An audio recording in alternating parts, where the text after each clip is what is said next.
¿Qué tal? Buenos días a todos amigos de los miércoles. Un placer estar nuevamente con ustedes en esta serie de cursos que estamos dando. Eh, los miércoles es importante que estemos todos capacitados en el tema de comercio exterior y estar atento a los cambios que se están dando pues cada vez más constantes, ¿no? Les invitamos también a nuestro próximo curso que es sobre carta aporte, complemento de carta aporte del CFDI, el día 8 de agosto.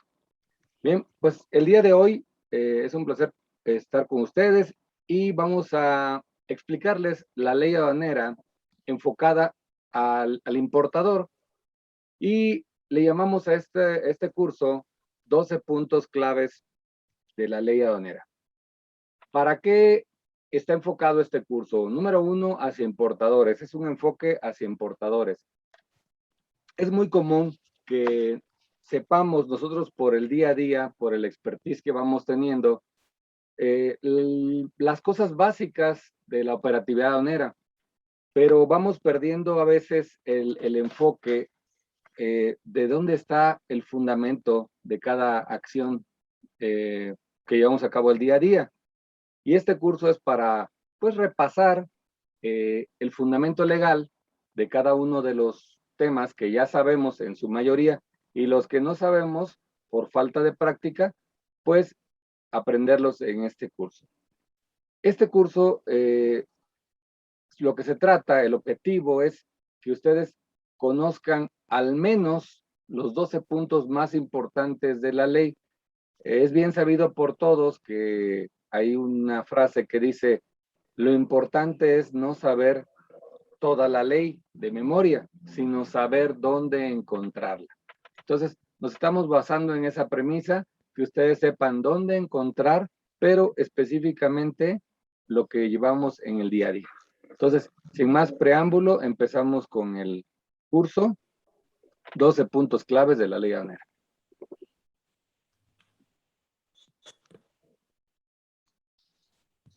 Listo. Vámonos con el primer punto, que va a ser las obligaciones del importador.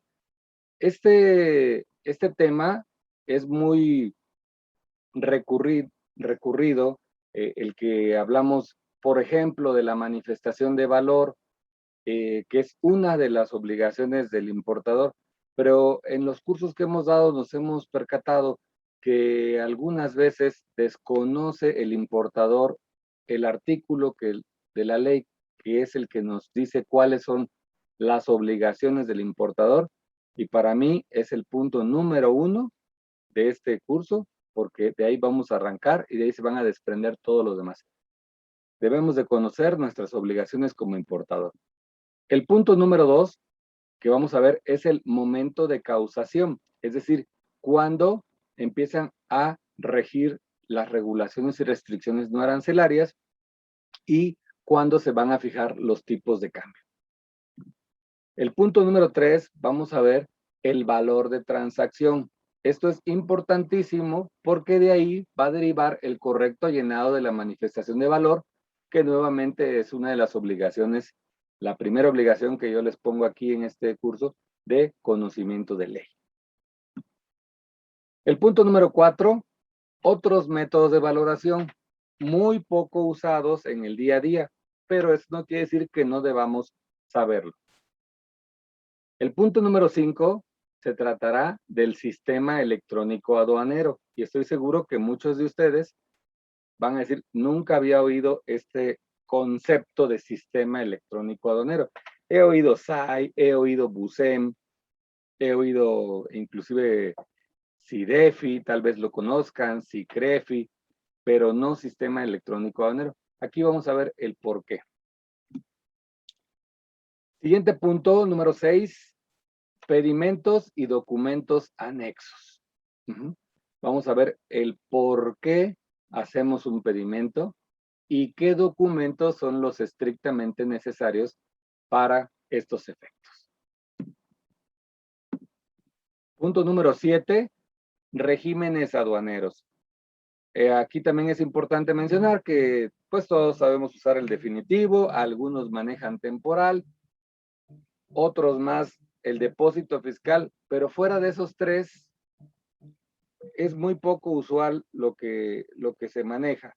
Sin embargo, el objetivo de este curso es que sepamos que existen, que sepamos para qué funcionan y, en dado caso, tenerlo como un recurso. El punto número 8 se tratará del despacho aduanero y lo que es el desaduanamiento. Luego el 9, que va íntimamente relacionado, vamos a hablar de lo que es el reconocimiento aduanero y el reconocimiento previo. Este es uno de los ejemplos que les digo del día a día. Todos creemos saber lo que es un reconocimiento aduanero y lo que es un reconocimiento previo. Sin embargo, tuve un caso muy reciente en donde un importador desconocía esta parte y por eso quise incluirlo. Si lo sabemos, qué bien, y si no, pues vamos a conocerlo, y si lo conocemos, lo repasaremos. El punto número 10 hablará del abandono de las mercancías. ¿Y para qué quiero saber yo como importador este concepto? Pues porque puedo perder mi mercancía. Ah, pero bueno, pues es hasta los 2 meses, ¿no? Hay algunas mercancías que al tercer día pueden pasar a propiedad del fisco y es necesario que todos estemos enterados de ese tema.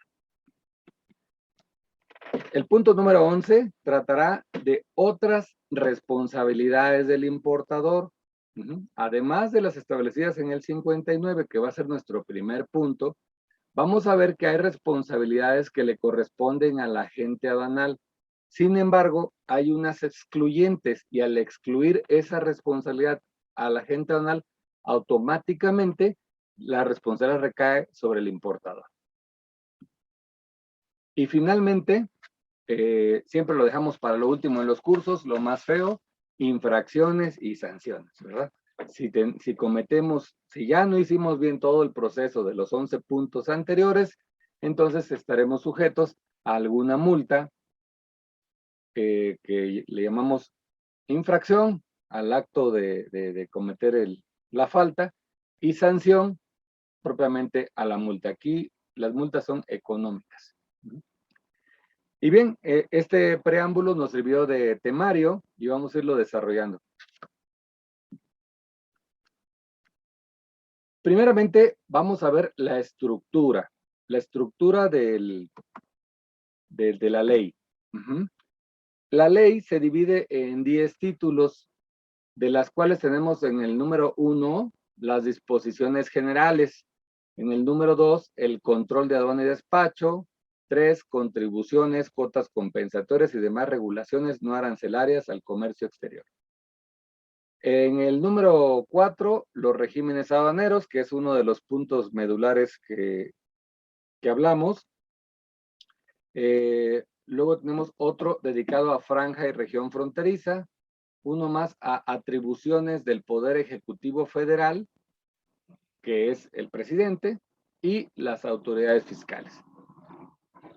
Tenemos un título completo dedicado a los agentes aduanales, las agencias aduanales y los dictaminadores aduaneros.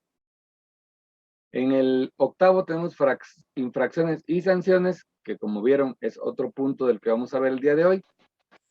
El 9 son recursos administrativos, que eso es cuando ya estamos en un litigio con la aduana, qué recursos tenemos para defendernos de alguna irregularidad. Y por último, los transitorios, que realmente esos artículos nada más sirven para indicar cuándo entra en vigor esta ley y cuándo sale la anterior, y algunos detalles menores que una vez que ya entra en vigor, estos transitorios pues ya carecen de uso diario. Entonces, en resumen de todos estos 10 títulos, ahorita vamos a ver únicamente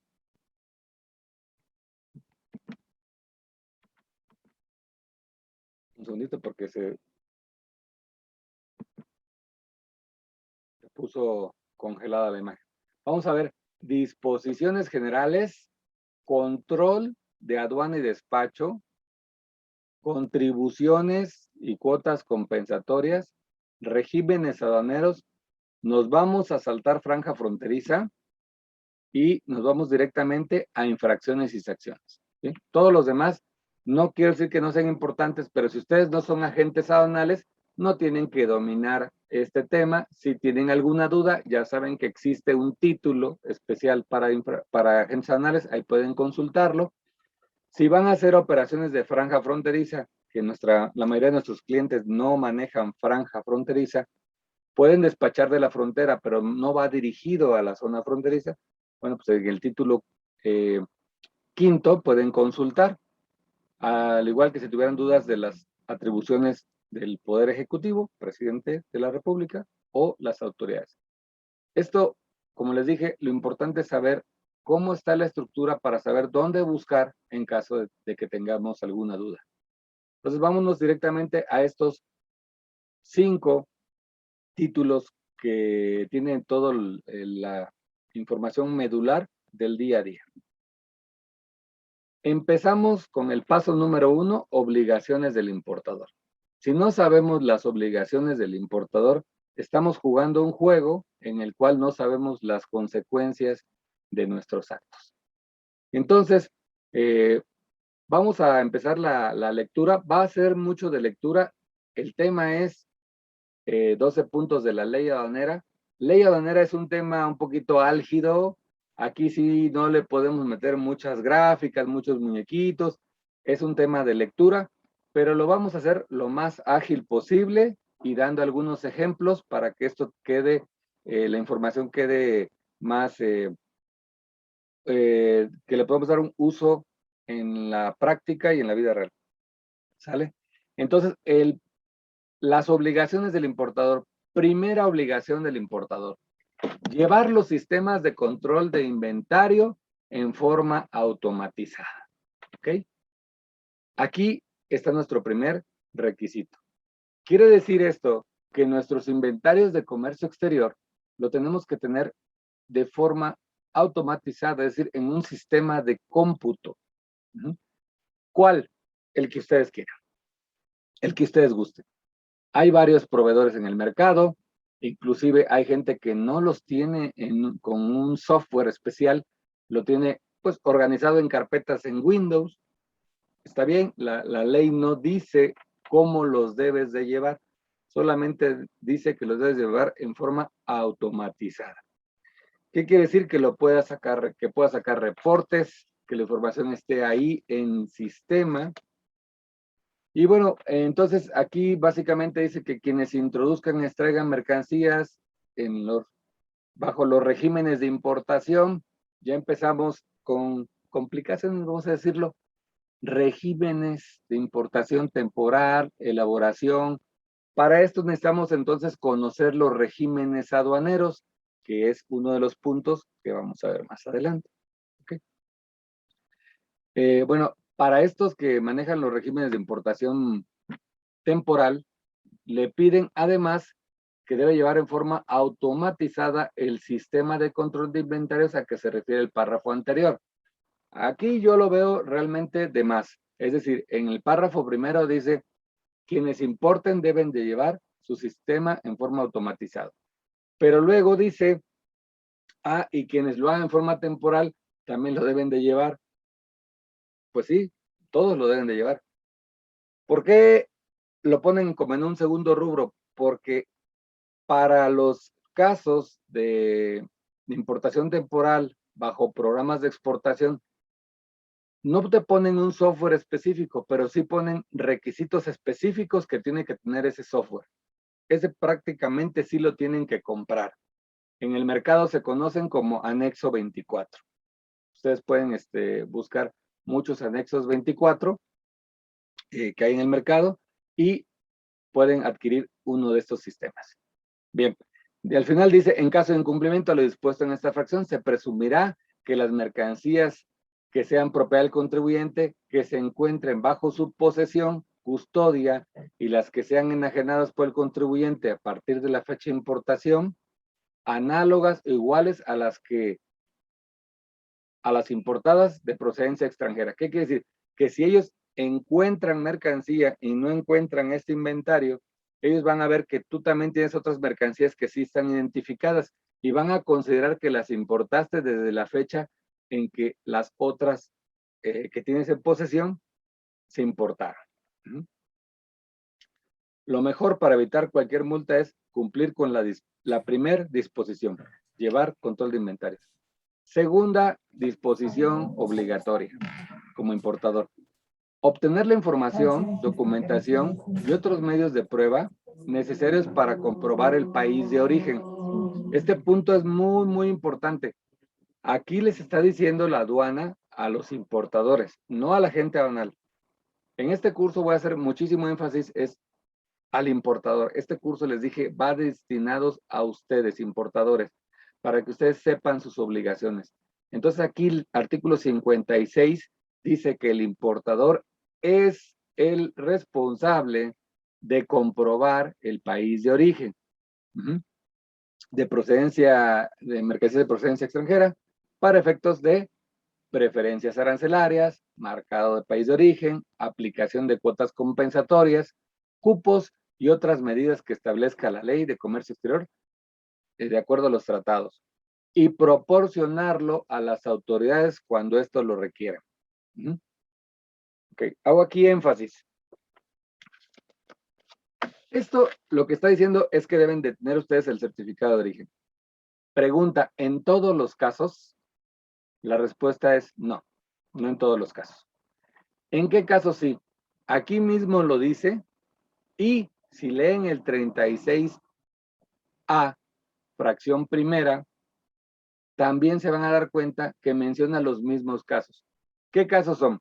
Bueno, casos reales y prácticos. Uno, cuando solicites una preferencia arancelaria. No puedes solicitar una preferencia y no guardar el comprobante de certificado de origen.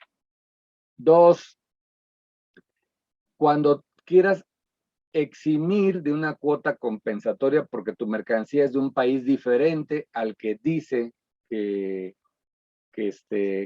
tiene la cuota. Es decir, si yo traigo una mercancía, voy a pensar una bicicleta de China y la mercancía por fracción arancelaria está sujeta a cuota compensatoria, pero la mía no es de China, es de Tailandia.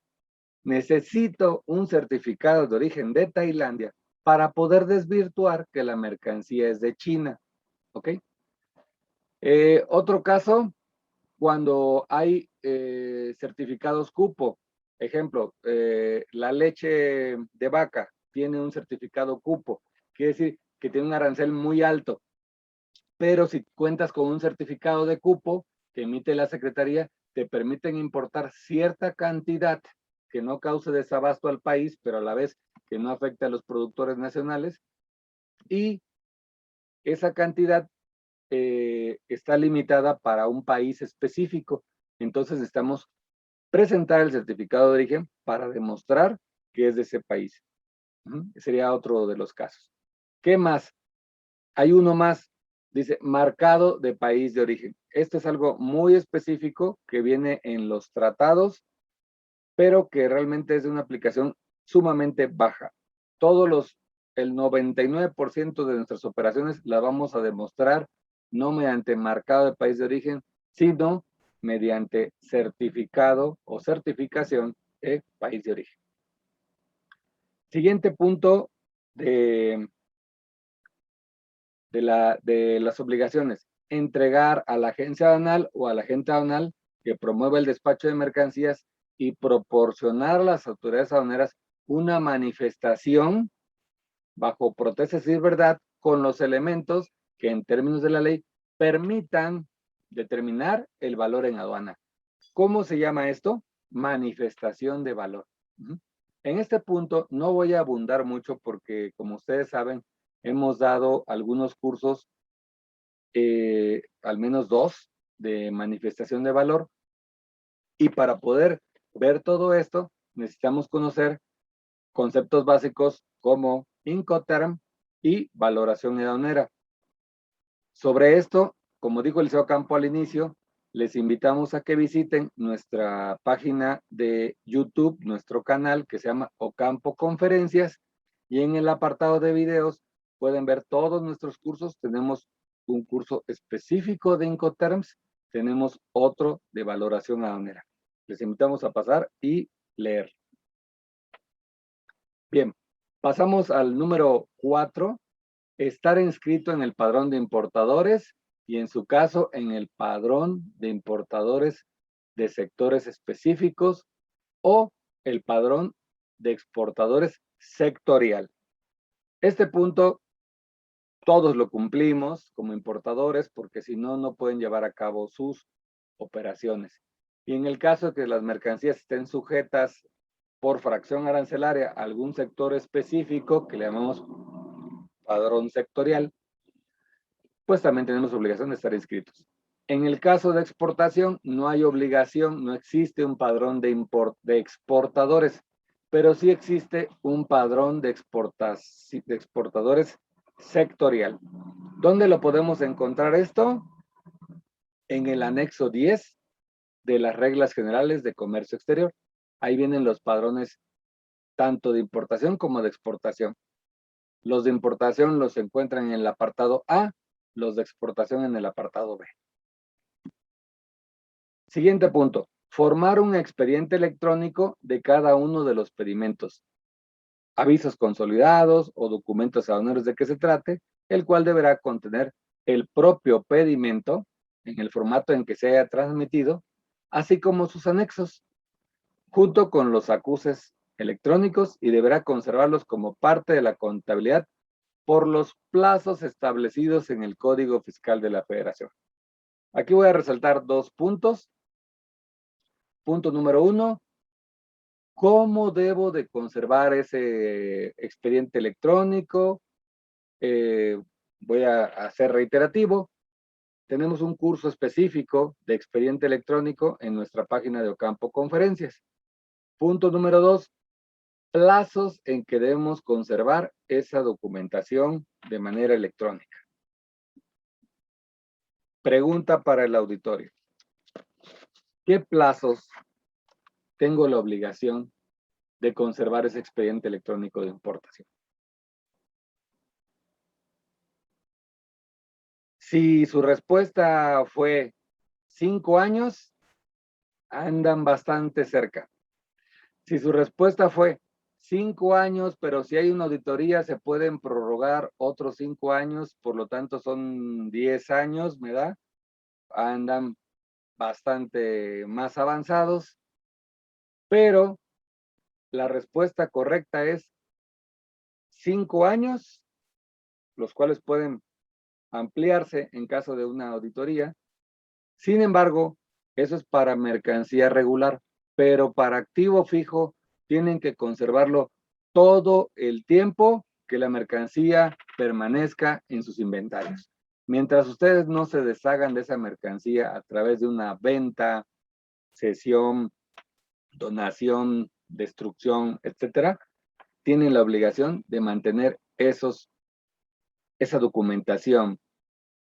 Parece una explicación muy sencilla, pero lamentablemente hemos tenido conocimiento de varios clientes, no muchísimos, pero sí varios, que tiran todo a los 5 años, les llega una auditoría y lo primero que llega en la auditoría es checar las máquinas y el activo fijo y piden pedimento de cosas que tienen ahí tal vez 20 años y que no tienen ni la menor idea en qué años se importaron y bajo qué documento. Y eso les obliga a que tengan que regularizar esa mercancía porque de facto la aduana determina que esa mercancía está ilegalmente en el país. Y como ustedes saben, pues si la aduana dice eso, nosotros tenemos que demostrar lo contrario. Ellos presumen que es ilegal y nosotros tenemos que demostrar lo contrario. Es decir, la carga de la prueba queda a cargo del importador. Entonces, mucho ojo, apúntenle ahí, que no les vaya a pasar esto. Terminando la reunión, váyanse a su almacén y chequen que todos los activos fijos cuenten con su pedimento. De lo contrario, pues acudan a nuestra área comercial para que les hagamos una cotización de regularización de las mercancías que no puedan demostrar su legal tenencia. Bien, eso fue las obligaciones del importador. pasamos a una obligación adicional que se creó en el 59A, que dice quienes introduzcan o extraigan mercancías de territorio nacional para ser destinadas a un régimen aduanero, están obligados a transmitir mediante documento electrónico a las autoridades aduaneras la información relativa a su valor y, en su caso, los demás datos relacionados con su comercialización. Todo esto lo puse en negrita. ¿Qué quiere decir la autoridad con la información relativa al valor y, en su caso, demás datos de comercialización? Toda esa frase, ¿qué quiere decir? Es un solo documento, electrónico, por cierto. COBE. COBE. Cuando ustedes vean en la ley información relativa al valor y demás datos de comercialización, entiendan COBE. Del mismo modo que ya no van a encontrar en la ley aduanera la palabra factura, van a encontrar siempre la frase el CFDI o su documento equivalente. Por eso van a entender factura comercial. Ya no le llaman factura, ahora se llama CFDI o documento equivalente. Bien, ¿qué podemos destacar de este artículo? Recuerden que estamos viendo obligaciones del importador. Pues que el importador es el obligado a transmitir la COBE. Y aquí más de uno puede decir, no, pero es que en mi caso me lo hace mi agente aduanal. Claro, nosotros también lo hacemos por ustedes, pero lo hacemos por ustedes, no lo hacemos nosotros a cuenta propia. Recuerden que el agente aduanal es la persona que despacha las mercancías a nombre de un tercero. Ese tercero son ustedes. Entonces, aquí la ley es muy clara y dice que quienes introduzcan o extraigan mercancías, es decir, importador y exportador, no agente aduanal, están obligadas a transmitir. Muchas veces algunos importadores por facilidad dicen, pues yo sé que el agente aduanal también puede transmitir con su fiel mis datos de comercialización, llámese COBE.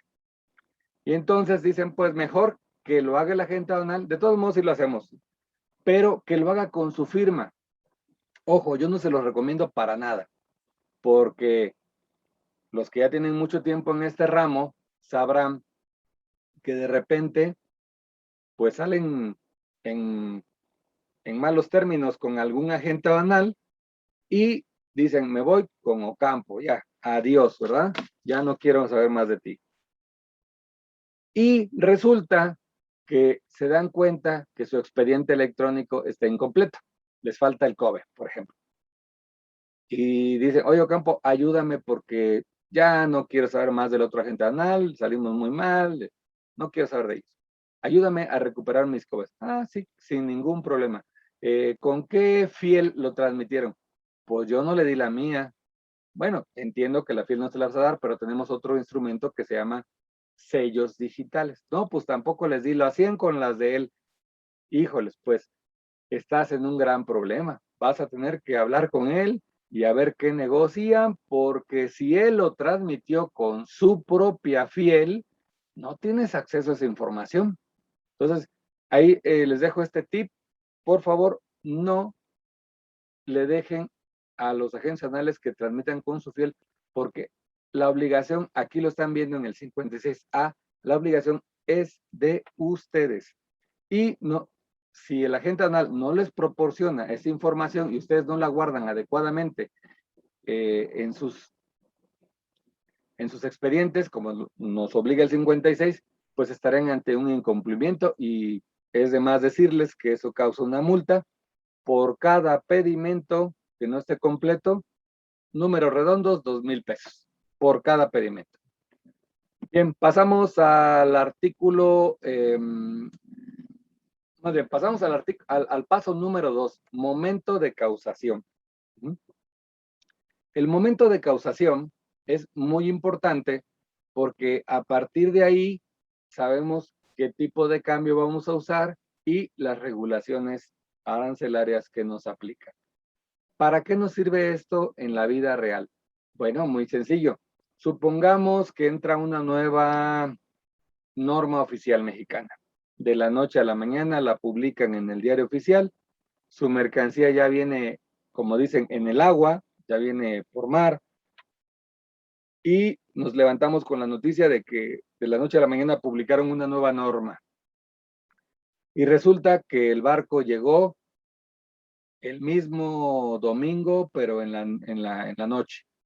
Y el lunes resulta que ya hay una nueva norma. ¿Le aplicará esa norma o no?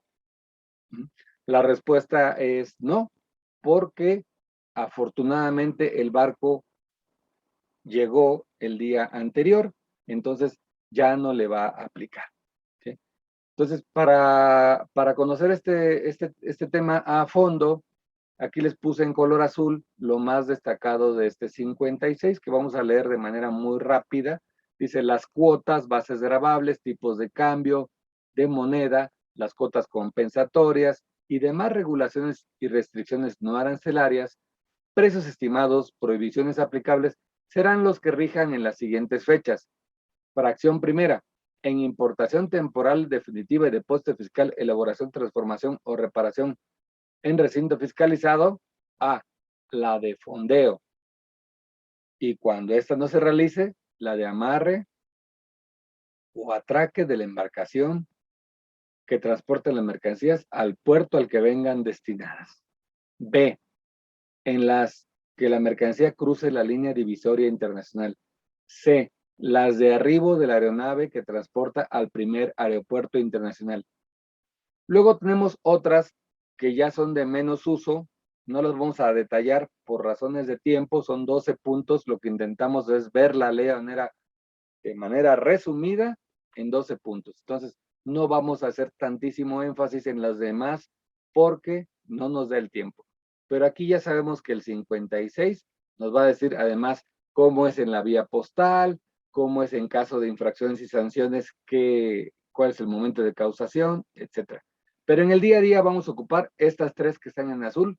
Repito, a la de fondeo. ¿Qué quiere decir fondeo? Cuando el barco llega al puerto, no hay espacio para que entre al muelle, entonces tira su ancla, toca el fondo, se ancla el barco y en ese momento que toca el fondo se llama fondeo, ¿vale?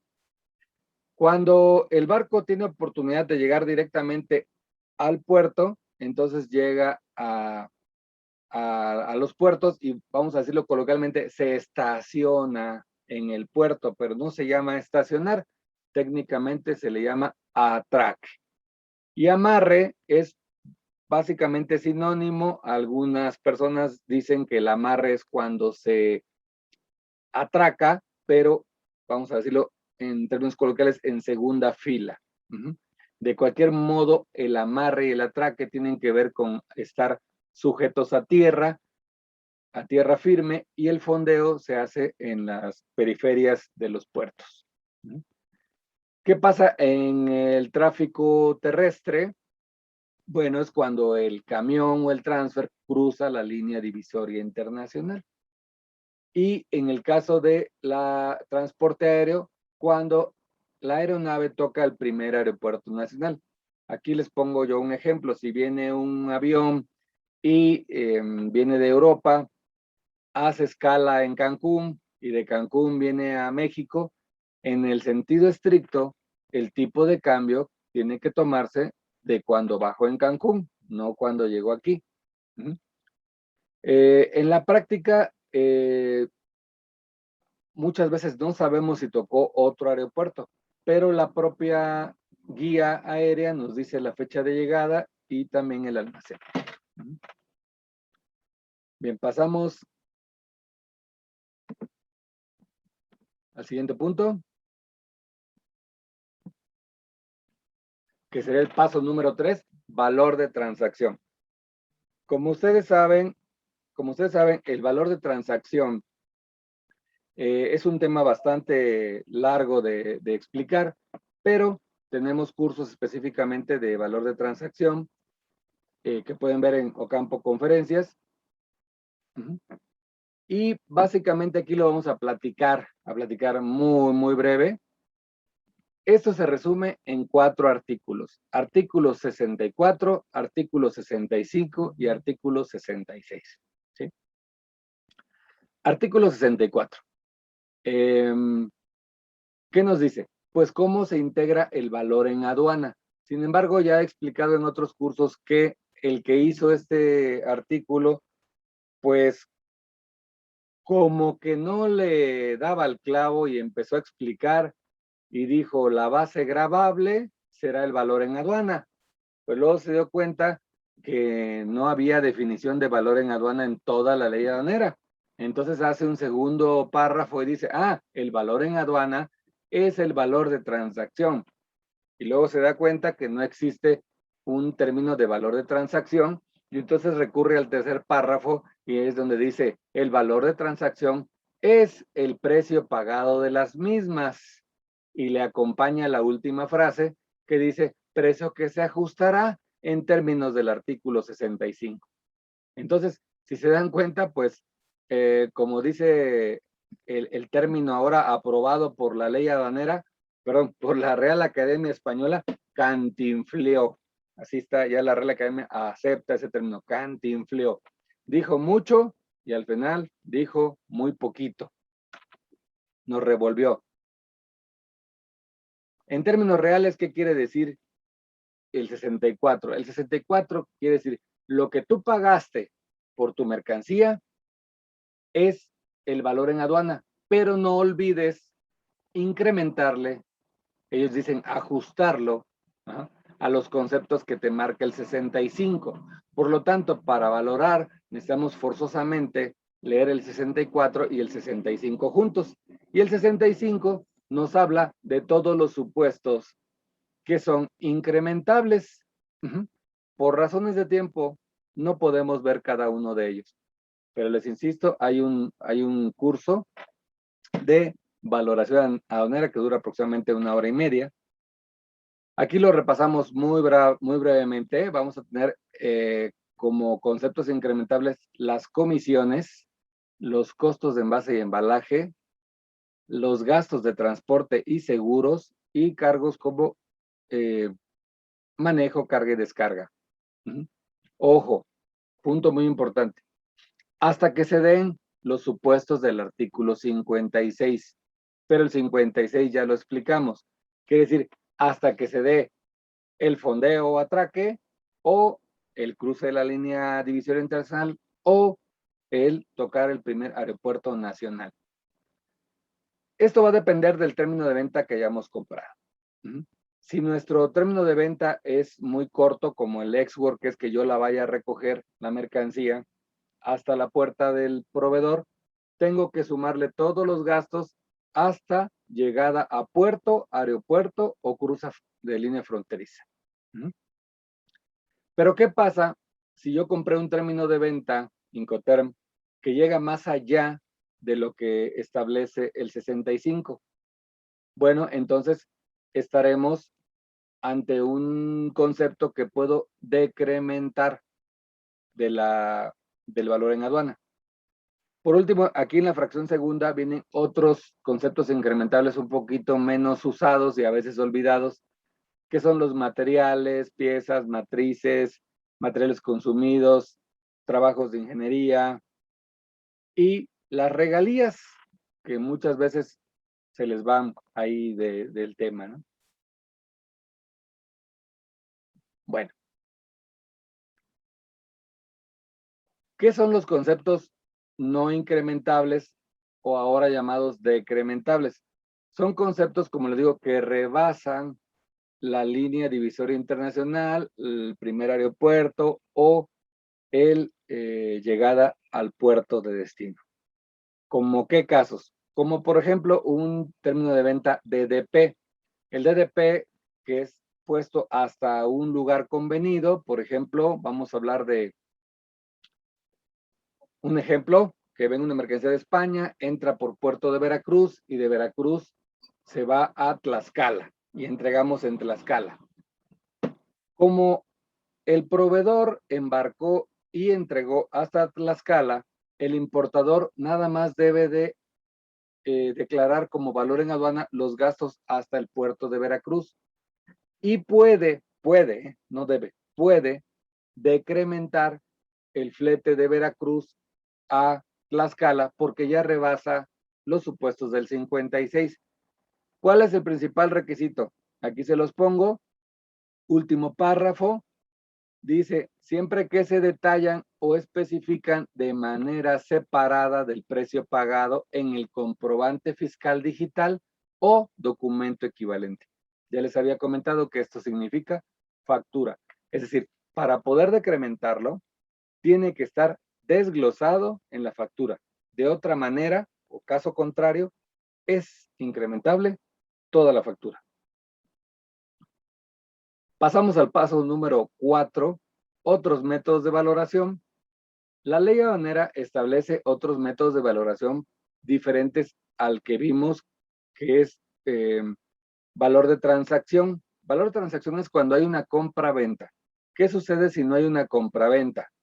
Por ejemplo, donación, un obsequio, o simplemente va a una reparación. Bueno, podemos utilizar cualquier otro método de valoración que establece el artículo 71, como es el valor de transacción de mercancías idénticas, que lo explican ampliamente en el artículo 72. El valor de transacción de mercancías similares, explicado en el artículo 73. Valor de precio unitario de ventas, detallado en el artículo 74. Valor reconstruido de las mercancías, artículo 77. ¿Por qué tiene estas flechas este dibujo? Sencilla razón. Al leer el artículo 71, donde te dice que si no es posible determinar el valor conforme al 64, utilices uno de los siguientes métodos en orden sucesivo y por exclusión. ¿Qué quiere decir esto en palabras de Cristiano? Que primero vamos a tratar de valorar por mercancías idénticas, pero si leyendo el 72 vemos que no es idéntico, que no califica como idéntico, por ejemplo, porque es de una marca diferente, entonces nos podemos ir a mercancías similares. En el caso de mercancías similares también hay ciertos artículos ciertas precisiones que nos delimitan si califica. Si no califica como similares, solo entonces puedo pasar al método de valoración siguiente, que sería el valor de precio unitario de venta. Pero aquí es donde vienen las flechas, porque el 3 y el 4, el importador a su voluntad puede intercambiar el orden. Insisto, primero va a ser idénticas. Si no puedo, me voy a similares. Y si no puedo, ahora sí, puedo elegir entre valor reconstruido o precio unitario de venta, a mi elección. Posteriormente a estos, seguirá el valor determinado conforme al artículo 78. Este último no tiene nombre en la ley aduanera. No le pusieron nombre, así le pusieron valor determinado conforme al artículo 78, que comúnmente le decimos último recurso. Bueno, esto viene en ley, y como saben, ley está relacionada con reglas, y en reglas nos dicen que en el apéndice 11 del anexo 22 de las reglas generales hay unas claves de los métodos de valoración para que lo pongan en el pedimento y ustedes sepan, y la autoridad también, qué método están eligiendo. Entonces ponen el siguiente catálogo, donde la clave 0 se ocupa solamente para la exportación. La clave 1 se ocupa únicamente para valor de transacción de mercancías, es decir, cuando valoramos conforme al 64, 65 y 66. De ahí sigue con el número 2, las mercancías idénticas, de tal manera que va relacionado así. Este número 2 se relaciona con el artículo 72, similares, precio unitario de venta, valor reconstruido, y aquí sí le pusieron nombre. En las reglas le llamaron último recurso, que me parece correcto. Bien, Pasamos al paso número 5, sistema electrónico aduanero. Este artículo está bastante extenso. No lo voy a leer porque está muy grande y la primera parte realmente no sirve para mucho porque nos dice que la transmisión de documento electrónico debe ser a través de el sistema electrónico aduanero, o sea, pero ¿qué es ese sistema electrónico aduanero? Pues les decía yo, es un sueño hacia el que la aduana está migrando. Es un proyecto que va muy lento y tiene muchos años de venir y ya se está concretando poco a poco. En este momento el sistema electrónico aduanero no es algo tangible, es un conjunto de, de sistemas como el SAI, que es el sistema en que se transmiten los pedimentos, PUSEM, que es el sistema en el que se transmiten los e-documents o anexos al pedimento, y los COBES. Y otros sistemas como el sistema PITA, del cual se desprende el DODA, que es el documento con el que actualmente modulamos el pedimento para su despacho. Anteriormente se hacía con el pedimento en un código de barras que venía en la hoja del transportista. Los que tienen más años en esto se acordarán que el pedimento traía varios tanto del transportista, tanto del importador, tanto del agente aduanal. Y después, cuando se volvió electrónico, desapareció esto, dejando nada más reservado el del transportista, que tenía un código de barras. Actualmente ya hasta este quedó eliminado y se modula ahora con un segundo documento que se le llama DODA. A continuación se los voy a mostrar. Eso es prácticamente el primero, segundo y tercer párrafo. ¿Ok? Pero hay algo en este artículo sexto que es sumamente importante, que es el que les puse yo en color rojo. En el último párrafo dice, con independencia de lo dispuesto en el artículo 36A, que nos habla de los documentos que se deben anexar al pedimento, y demás disposiciones jurídicas aplicables, a efectos de verificar el acuerdo de cumplimiento de las obligaciones fiscales y aduaneras, los contribuyentes responsables solidarios terceros con ellos relacionados deberán conservar la documentación relacionada con las operaciones de comercio exterior en la forma que se haya emitido u obtenido. ¿Qué quiere decir y por qué dice con independencia de lo dispuesto en el 36? Porque el 36A dice, lo debes digitalizar, pero el artículo sexto dice, lo debes de conservar en la forma en que haya sido emitido. Es decir, si el documento fue emitido digitalmente como una factura, así lo debes de conservar. Pero ¿qué pasa con los certificados que se emiten en original? Tal es el caso del certificado de origen de Europa, de la Comunidad Europea, comúnmente llamado EUR1. Algunos le dicen euro, pero no es correcto. Ese certificado se emite en original. ¿Cómo lo transmito a la aduana? Digitalmente, como me lo dice el 36. Pero el sexto te dice que lo debes de conservar en la forma en que fue emitido. Por lo tanto, ese documento lo debes de conservar original. ¿Okay? Pasamos al siguiente tema, que es pedimentos y documentación anexa. El 36, vamos a decirlo, a comentarlo muy rápidamente.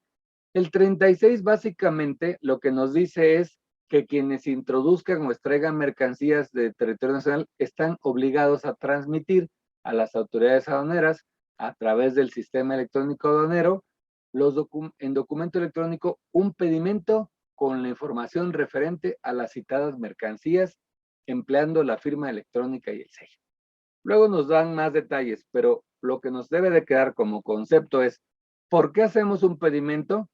Por una obligación que el artículo 36 nos impone.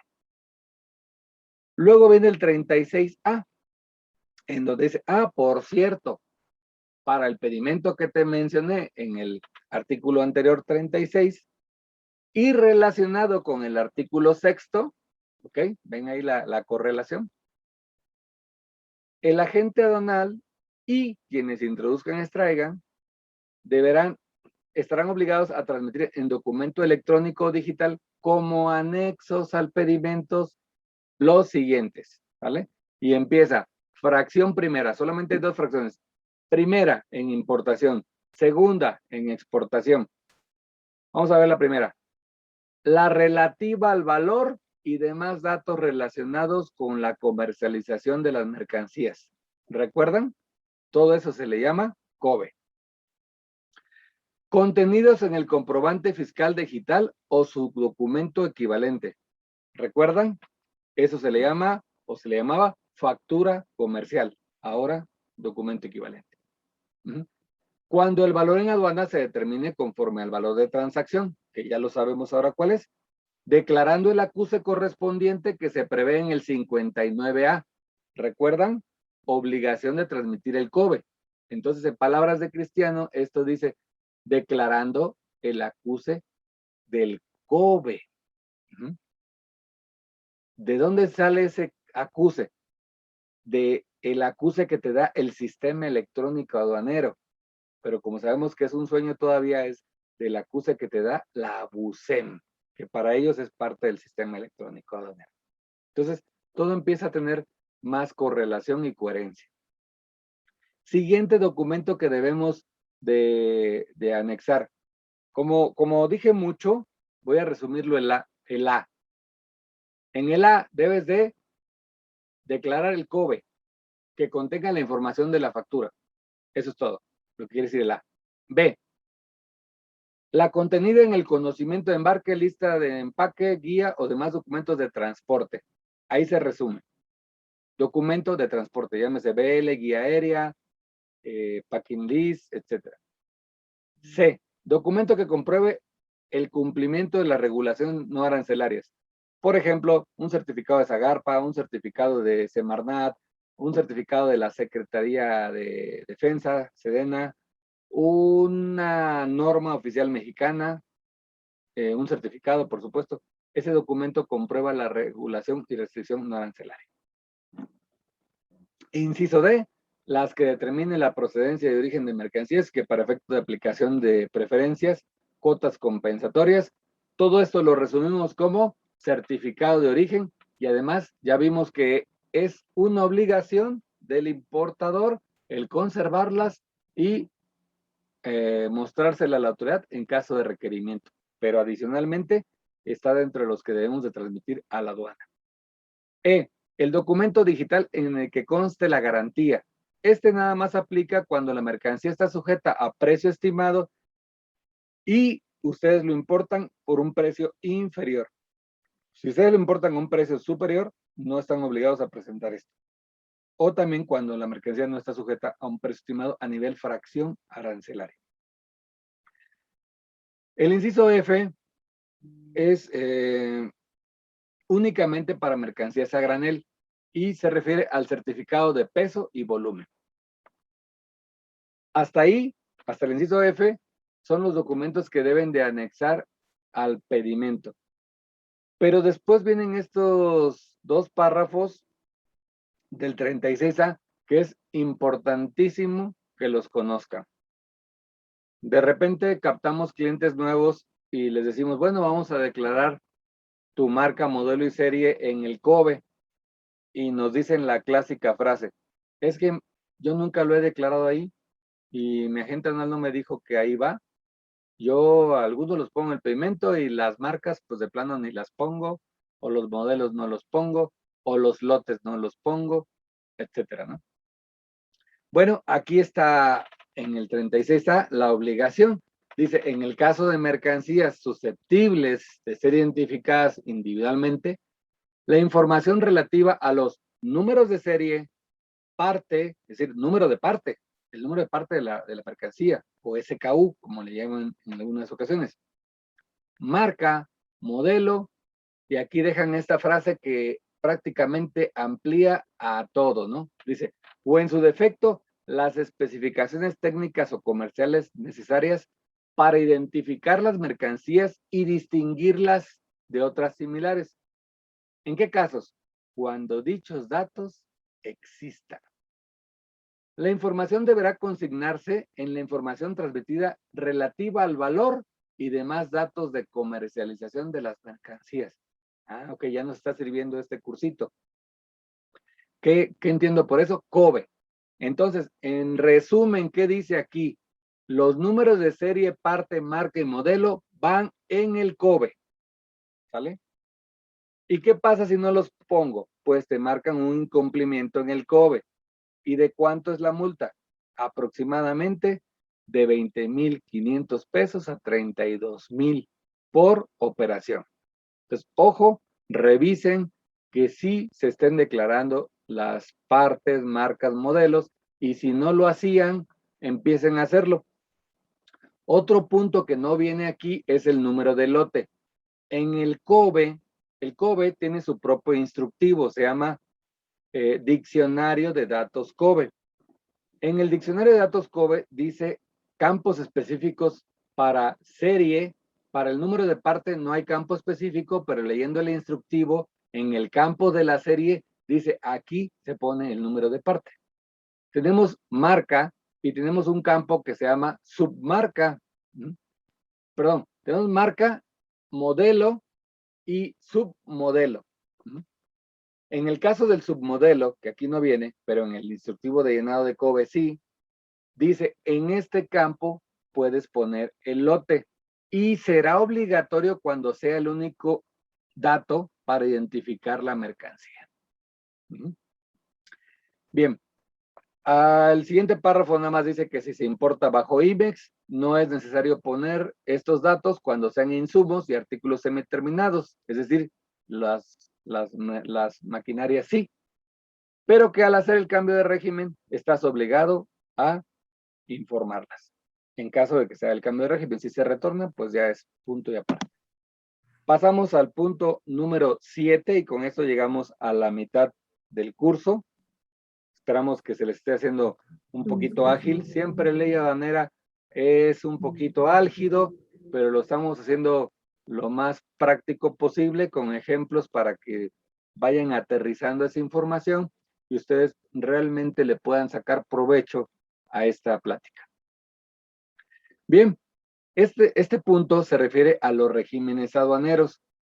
Los regímenes aduaneros son 6, que es definitivos, temporales, depósito fiscal, tránsito, reparación en recinto fiscalizado y recinto fiscalizado estratégico. Como ustedes entenderán, es un tema bastante amplio que sería tema de un curso específico. Recuerden que cualquier tema que ustedes quieran abundar, reciben una encuesta y pueden hacernos extensivo su interés por algún curso. Si ustedes quieren un curso sobre regímenes aduaneros o sobre alguno en especial, escríbanos y con gusto lo preparamos. Bien, aquí de manera práctica vamos a decir que en el artículo 95 nos da la definición de qué es un régimen aduanero definitivo y lo tenemos en importación y en exportación. Y aquí en esta lámina es muy útil porque dice además en qué artículos puedo consultar si quiero revisar un definitivo de importación, que es del 96 al 97, o de exportación del 102 al 103. Y así en toda la lámina vienen los artículos. Por lo tanto, ya no tengo que andar buscando en toda la ley algo específico. Los temporales se dividen también en importación y en exportación. Los temporales de importación se dividen en dos, los que son en su mismo estado, que es del 106 al 107, y para elaboración y transformación, ya con un programa de exportación, de transformación, que es el IMEX, y ahí las dudas las pueden despejar del 108 al 112. En cambio, si pasamos a exportación, pues también tenemos para retornar al mismo estado y para elaboración o transformación. Ahí están los artículos. Si queremos conocer el régimen de depósito fiscal, vemos ahí que hay 4 tipos. El más usual por ustedes es el primero, que va, el general, que va del artículo 119 al 123, el duty free, que es para las tiendas que están adentro del aeropuerto. Esa no les aplica al 99% de los importadores, pero si tienen dudas sobre cómo opera, pueden checar el 121 fracción primera. Cuando es una exposición internacional con el régimen de depósito fiscal, pues está en el 121 fracción tercera. Y por último tenemos este que es para la industria automotriz. Reservado nada más para las armadoras. Continuamos con el cuarto tipo, que es el tránsito, del cual tenemos dos tipos, interno e internacional. El interno es cuando va de una aduana a otra, por ejemplo, entra una carga por Manzanillo y le despachamos en Pantaco, se va en un tránsito interno.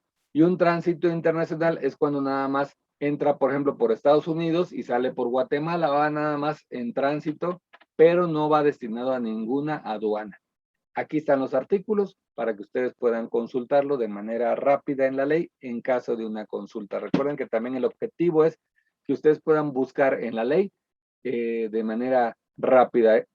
Este curso es bastante ambicioso porque se trata de que ustedes tengan un concepto general de toda la ley en prácticamente hora y media.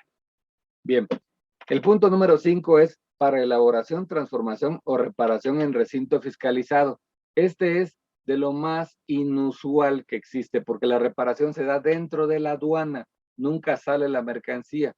Sus conceptos están en el 135, por si llegan a necesitar en alguna parte de la vida en el comercio, ahí está.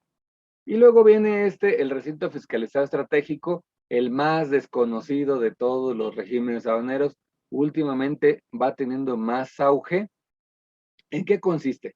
Bueno, este régimen consiste en mandarlo a un recinto fiscalizado que se le llama estratégico porque no está en las aduanas, está en lugares estratégicamente aceptados por la Secretaría, por ejemplo, parques industriales. Hay alguno en San Luis Potosí, hay otro en Veracruz, y la autoridad autoriza a estos recintos para que se vaya la mercancía ahí para dos supuestos, como dice ahí, manejar, almacenar, custodiar, exhibir, vender, distribuir, elaborar. No nada más elaborar. Da dos tipos de registros, los que se pueden transformar dentro de esos almacenes y los que no se pueden transformar. Sus artículos de fundamentación están en el 135A al 35D. Una característica de esto es que la mayoría de las regulaciones no les aplica. Los pueden meter a ustedes ahí sin tener la mayoría de las regulaciones no arancelarias, pero no los pueden sacar hasta que esté cumplida. Entonces, ¿para qué se pueden meter ahí? Pues, por ejemplo, para evitar el abandono. ¿Y qué es el abandono? Es un punto que vamos a ver más adelante. Otro tema es que no pagan los impuestos al comercio exterior hasta que se extraigan. Entonces, hasta un caso de falta de liquidez, pudieran meter mercancía ahí y luego extraerla en el momento que ya tengan el recurso. Nos vamos al siguiente punto, que es el punto número 8, el despacho aduanero y el desaduanamiento. ¿En qué consiste el despacho aduanero? Normalmente la palabra despacho aduanero se confunde y pensamos que es la última parte del despacho, el último eslabón, que es activar el mecanismo de selección automatizado o, como decimos coloquialmente, modular el pedimento, o en frontera se ocupa más el hacer el cruce. Pero no, el despacho no es eso. Esa es la última parte del despacho. ¿Qué es el despacho? Es el conjunto de actos y formalidades relativos a la entrada de mercancías a territorio nacional y su salida del mismo, que de acuerdo con los diferentes tráficos, regímenes aduaneros, ya vimos que son los regímenes aduaneros, establecen el presente ordenamiento que debe realizar ante la aduana, las autoridades aduaneras y quienes introducen o extraigan del territorio nacional, ya sean los consignatarios, destinatarios, propietarios, poseedores, tenedores en la importación y los remitentes en exportación, así como los agentes aduanales o las agencias aduanales empleado el sistema electrónico aduanero. que es este Frankenstein de software que pretenden en algún momento ser un software único. Bueno, esa es la definición de despacho.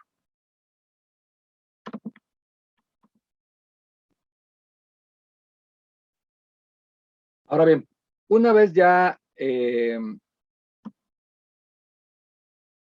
viendo la definición de despacho, vamos a ver el artículo 43, que es cuando nosotros pasamos las mercancías a la selección automatizada para ver si nos sale rojo o no.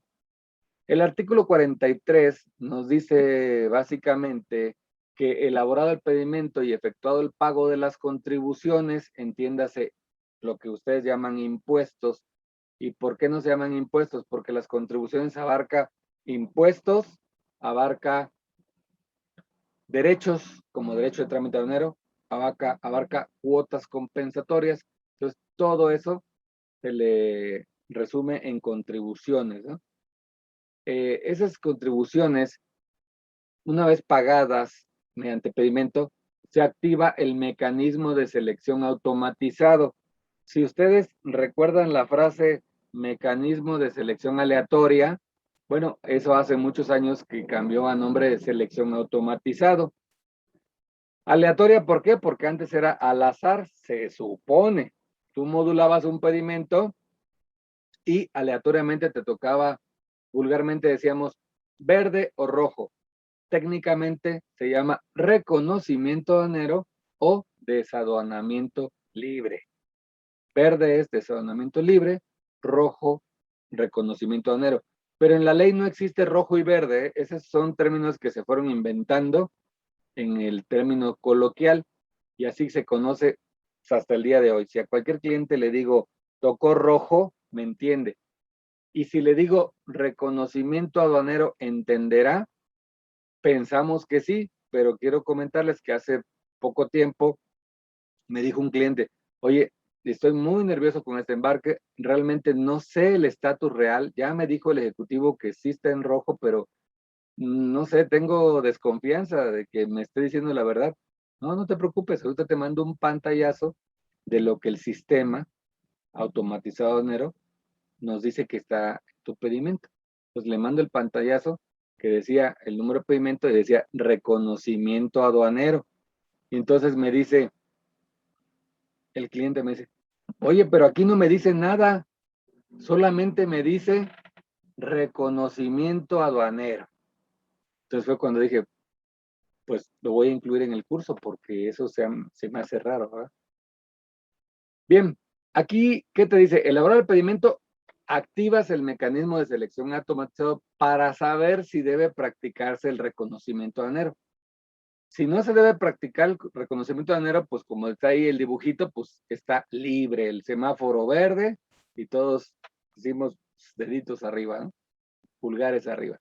Bien, en caso afirmativo, es decir, si en caso de que sí se deba llevar a cabo el reconocimiento aduanero, pues las mercancías se presentan al recinto fiscal, al fiscal, sin perjuicio de que dicho reconocimiento puede llevarse a cabo de manera distinta de acuerdo a los tratados. Es decir, aquí en el artículo dicen y dejan abierto que puede realizarse de otra manera de acuerdo a los tratados, pero hasta el día de hoy no existe otra. Los despachos son ahí, salvo en casos muy específicos, cuando hemos tenido oportunidad de hacer despachos todavía en mar abierto, de plataformas, pero pues porque es imposible llevar una plataforma petrolera al sistema aleatorio, ¿verdad? Bien, en caso de que sea positivo y que toque el reconocimiento aduanero, mejor conocido como rojo, pues ya está el cuatito así como, chin, ya me cayó rojo. No debemos de preocuparnos por un rojo si todo está en orden. El doctor Eduardo Reyes Díaz Leal tiene una frase, no frase, tiene un libro que se llama El despacho aduanero se cuida solo. Ese libro, pues, es un libro, tienen que leerlo todo, pero se resume en que dice, si tú haces las cosas correctamente desde el principio, el despacho aduanero es algo automático, y si toca revisión, pues que toque revisión y no hay ningún problema, ¿no? Pero si no das la información correcta para que se clasifique, si no cumples al 100% con las regulaciones, si tienes dudas o inconsistencias en tu valoración, pues obvio que vas a tener mucho miedo en un rojo, porque no estás seguro, ¿no? Al igual que cuando estábamos en la escuela y estudiábamos muy bien, íbamos súper seguros al examen, pero si no estudiábamos, pues íbamos con un nerviosismo tremendo, ¿no? Bien, entonces, aquí ya el 43 explica bastante a fondo lo que es el reconocimiento aduanero y les quiero aquí regalar o compartir este documento para que ustedes lo conozcan, que se le llama DODA. A este DODA es el documento con el que se modula ahora el pedimento. Ya no se modula el pedimento. Una vez que tengas el pedimento, entras a la página del SAT, a un sistema que se llama PITA, y te genera este documento que se llama DODA, que tiene este código QR.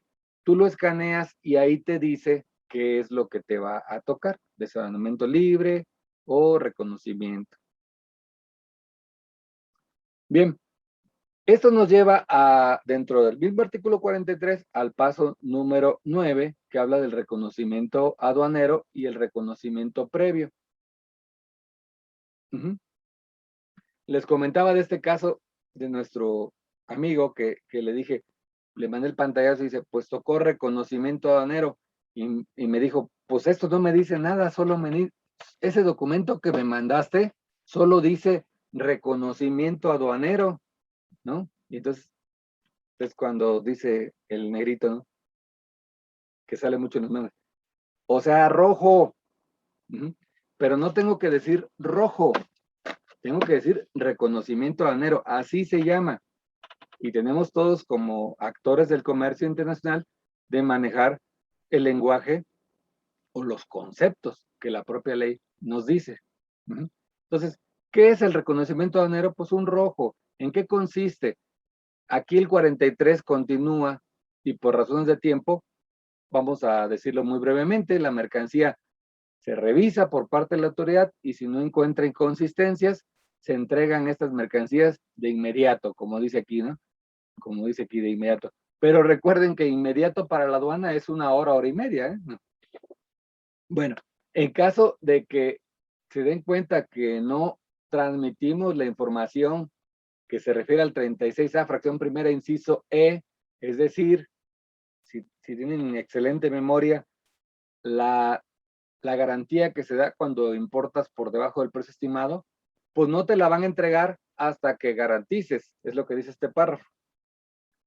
Luego te dice que no es necesario que tú lleves las mercancías hasta donde se activa el semáforo fiscal, en los casos que el propio SAT establezca. Y no dice aquí, pero les pongo un ejemplo práctico. El ferrocarril, se imaginarán que no va al sistema aleatorio y el operador del ferrocarril no le pasa el bonche así de pedimentos de todos los cientos de contenedores, porque son cientos de contenedores que van en un solo tiro del tren, para que los modulen a ver si sale rojo, y si sale rojo alguno se estaciona por ahí el tren y le bajan. No, así no es. Eso pasa nada más en el carretero.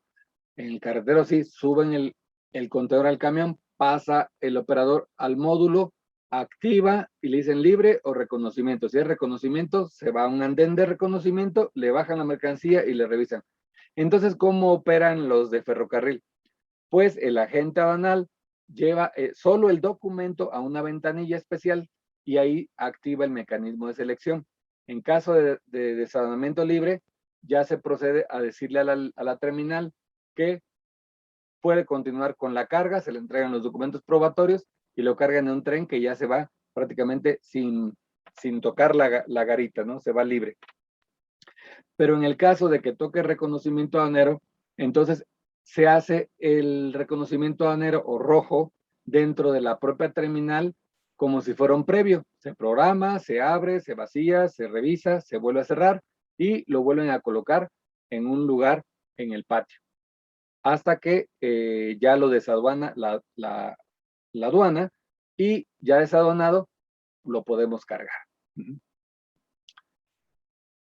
Aquí continúa el 43 y explica más a detalle. Les invito a que lo lean con más calma. El material se lo está haciendo llegar a través del chat de este mismo curso. Léanlo. Es cómo va poco a poco practicándose el despacho y detallándolo un poquito. Ahora bien, si eso fue el reconocimiento aduanero, ¿qué es el reconocimiento previo? Bueno, el reconocimiento previo es cuando el importador y el agente aduanal se dan la oportunidad de revisar la mercancía antes de activar el mecanismo. Aquí todavía podemos corregir, hacer un etiquetado, sacar una norma, porque es previo, su nombre lo dice previo antes. ¿Esto es una obligación o es un derecho? Tienen que saber que es un derecho. Es un derecho de que ustedes revisen la mercancía y tengan la oportunidad de corroborar que lo que les dijo el embarcador sea lo correcto, porque pues lamentablemente ha habido muchos casos que le envían una cosa por otra. Nos ha tocado importar papel bond de una marca de cliente y llega el embarque exactamente con la marca del competidor. Imagínense qué grave, ¿no? ¿Qué pasa? Que coincidentemente los dos más grandes distribuidores de papel bond en México les vende el mismo chino. Y pues en China también hay tontos, ¿no? Entonces, ¿qué pasa? Que les mandan los contenedores cruzados. Y si no hacemos el previo, pues ya no nos coincide la marca, ya no nos coincide el etiquetado. Imagínense lo grave que puede ser que les llegue una marca diferente. No quiero decir que esos sean los clientes, pero vamos a poner de ejemplo dos clientes del mercado. Que uno sea Walmart y el otro sea Soriana. Y que al de Walmart le llegue un contenedor con miles de paquetitos de papel bond que digan Soriana. La multa es poquito, es el 2% del valor de la mercancía, pero tienen 30 días para etiquetar todo correctamente o de otra manera la mercancía pasa a propiedad del fisco federal. En 30 días ya. Entonces, resulta que es tan costoso el etiquetado porque son miles de piezas, más la maniobra, etcétera, etcétera, y el papel no es un artículo muy costoso que puede ser que hasta les convenga más perder la mercancía. Cosa que se podía haber evitado si hacen un reconocimiento previo. Bueno, ¿dónde está fundamentado el reconocimiento previo? Pues en el artículo 25 primero nos dice que las mercancías que se encuentren en depósito ante la aduana podrán ser motivos de actos de conservación, examen, y ahí es donde entra el reconocimiento, podemos examinar las mercancías. Toma de muestras previamente autorizado por la aduana, cabe aclarar, siempre que no se altere o modifique su naturaleza base gravable para fines aduaneros.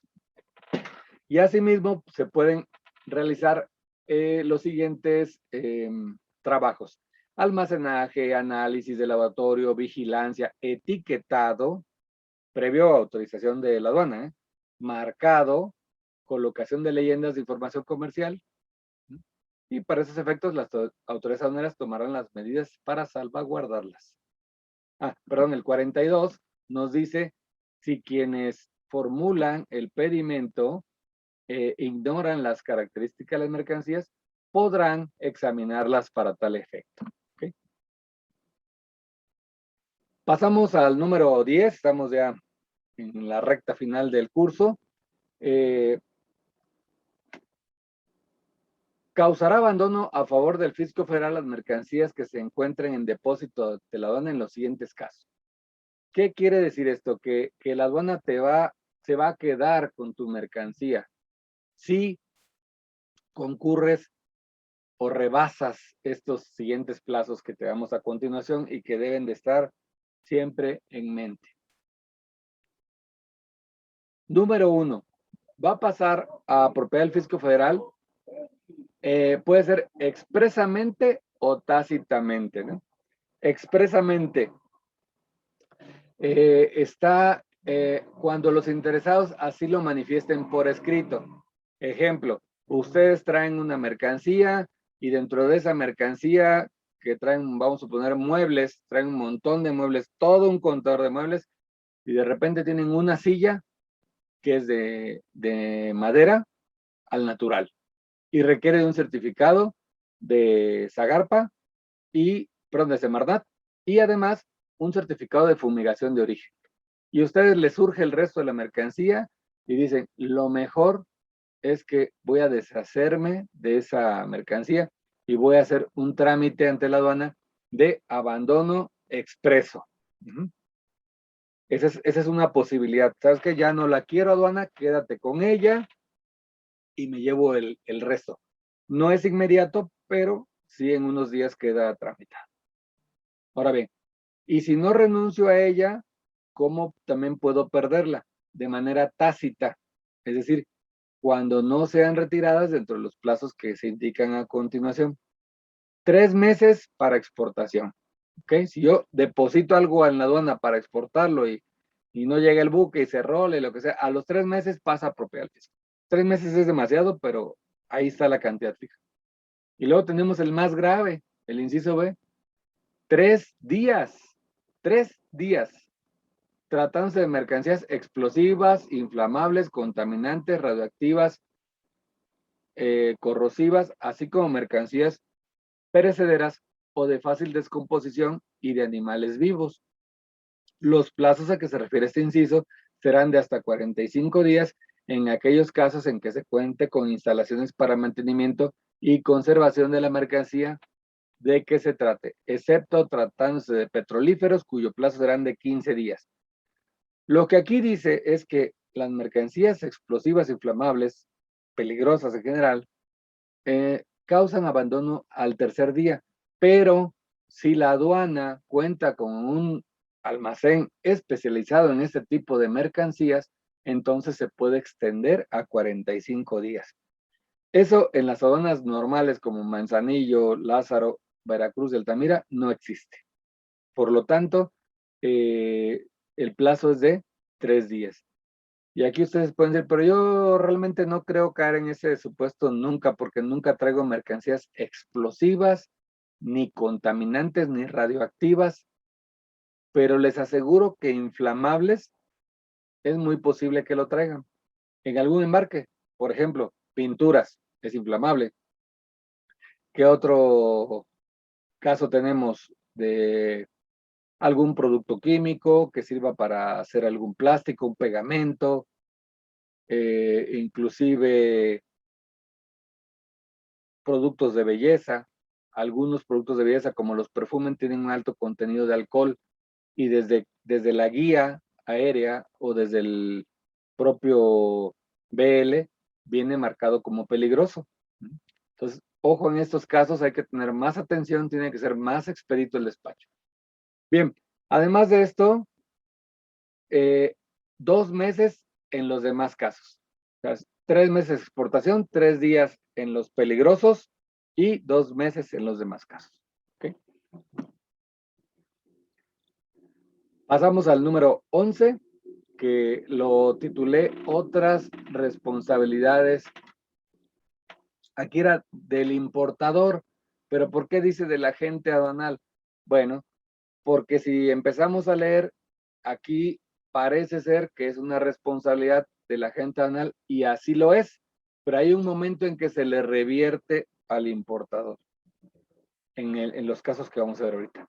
Entonces, el 54 dice que el agente aduanal, la agencia aduanal, será responsable de la veracidad y exactitud de los datos e información suministrados. Ojo, fíjense, el agente aduanal es el responsable de la información y veracidad de los datos suministrados en la determinación del régimen aduanero y de su correcta clasificación, así como de asegurarse que el importador o exportador cuenta con los documentos que acrediten el cumplimiento de las demás obligaciones en materia de regulaciones y restricciones no arancelarias. ¿Ok?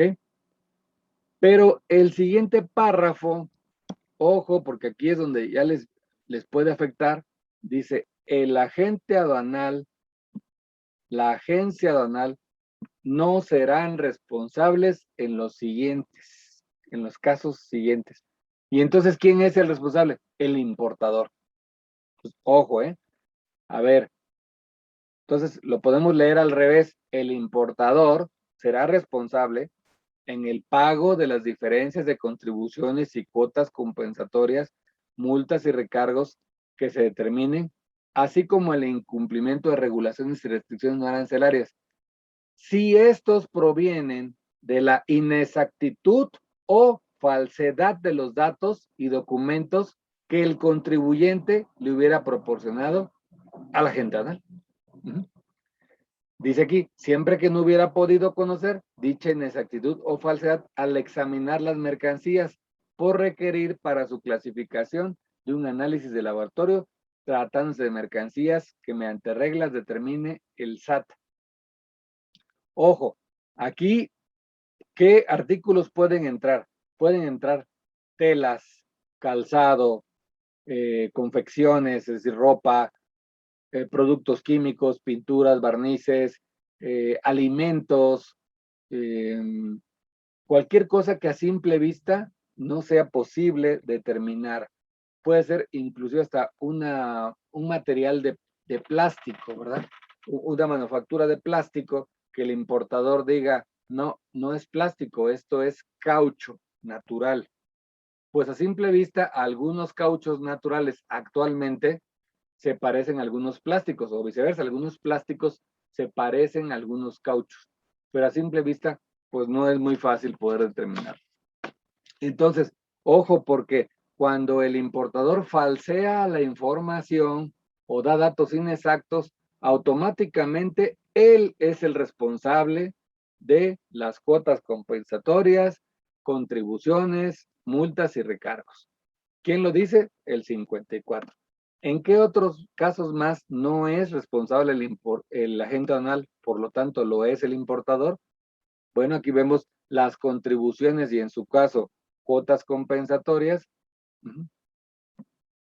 omitidas por la diferencia entre el valor declarado y el valor en aduana determinado por la autoridad, cuando se den algunos de los siguientes supuestos. ¿Qué quiere decir? Que el importador valora su mercancía y lo tiene que hacer con apego a documentos que pueda presentar.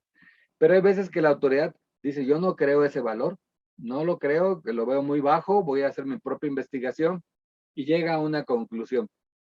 Y entonces dice, lo que quiere decir este artículo es, si la autoridad detecta que el valor es inferior y que hay, por lo tanto, contribuciones omitidas, ¿quién es el responsable?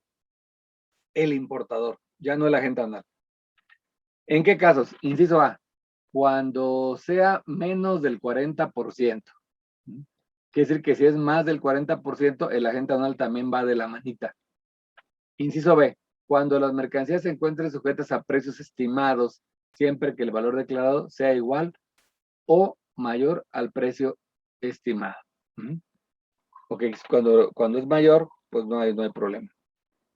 Otra característica que no es obligación del agente aduanal, por lo tanto sí del importador, las contribuciones omitidas que deriven de la aplicación de un arancel preferencial cuando de conformidad con algún tratado o acuerdo de que México sea parte, requieran de un certificado de origen. Aquí la obligación de la gente no es nada más ver que sí venga el certificado y venga correctamente llenado, pero no es responsable de la veracidad del dato, pero el importador sí. El verdadero responsable sería el proveedor, pero como el SAT no va a ir a buscar al proveedor, entonces responsabiliza de la veracidad de los datos al importador. ¿Dónde lo dice? Artículo 54, fracción tercera. Pasamos al cuarto. de las cuotas compensatorias omitidas cuando se importen mercancías idénticas a las que se encuentren sujetas dichas cuotas, siempre que conserve copia del certificado. Esto siempre que conserve es para el agente aduanal. O sea, si el agente aduanal conserva su certificado de origen, no es responsable. Ya la veracidad de las cuotas y todo eso ya es tema con el importador. Bien, y pasamos al último, el 12º punto, infracciones y sanciones. Aquí obviamente les dejo los textos de este título, donde ustedes pueden encontrar artículo por artículo dónde está la multa y dónde está la sanción. Perdón, dónde está la infracción, que sería el acto cometido que nos lleva a una multa, y la sanción, que es propiamente la multa. Les voy a poner un ejemplo. El artículo 176 que viene ahí vienen mencionadas las infracciones relacionadas con la importación o exportación. O sea, ahí detalla qué son las infracciones. Y luego el 177 abunda más y dice en qué supuestos se presumen que sí se cometieron las del 176. Y el 178, ahora sí, dice la multa que le aplica para cuando cometiste la infracción del 176. Y de esta manera es repetitivo. Vamos a hacer otro ejemplo aquí en el 184. Dice, en el 184, dice, infracciones relacionadas con la obligación de transmitir y presentar información y documentación y declaraciones. Si yo omití una declaración, un documento, la multa está en el 184. Tiene varias fracciones, hay que ubicarnos ahí. ¿Y cuál es mi multa? Ah, esa viene hasta el 185. Multas aplicables a las infracciones del 184. En medio viene el 184A, infracciones relacionadas con obligación de transmitir información referidas al valor de mercancía y su comercialización, o sea, COBE, y su transportación. Y su multa se lo ponen en el 184B. Entonces, como ven, es cíclico. Infracción, a veces especifica más supuestos y luego su sanción. Otra vez, infracción, supuestos y sanción, que es la multa. Con esto de manera práctica pueden ustedes ubicar las infracciones y las sanciones, porque esto obviamente sería un motivo de otro curso. Vámonos ya al cierre. Entonces vamos a hacer una recapitulación de todo lo que vimos. La ley aduanera en 12 puntos. La primera habló de las obligaciones del importador. Recuerden que están en el artículo 59 y 59A. Luego vimos los momentos de causación, cuando se fijan los tipos de cambio y las regulaciones y restricciones a cumplir. Vimos brevemente el valor de transacción, que para valorar la mercancía nos remitimos al artículo 64, 65 y los decrementables del 66. Conocimos los demás métodos de valoración, mercancías idénticas, similares, valor reconstruido, último recurso. Repasamos y vimos lo que entiende la aduana por el sistema electrónico aduanero y nos quedó claro en el artículo 6 que debemos de conservar los documentos en la forma en que fueron emitidos. Conocimos la obligación de hacer un pedimento, artículo 36, y los documentos que deben anexarse al mismo, artículo 36-A. Repasamos los regímenes aduaneros y les dejamos material para que ustedes puedan ubicar rápidamente los regímenes aduaneros y los artículos que le aplican a cada uno de ellos. Vimos en qué consiste el despacho aduanero en conjunto como una definición y abundamos sobre el reconocimiento aduanero y fundamentamos el reconocimiento previo. Repasamos los plazos de abandono, haciendo énfasis en las mercancías peligrosas y perecederas que causan su abandono al tercer día.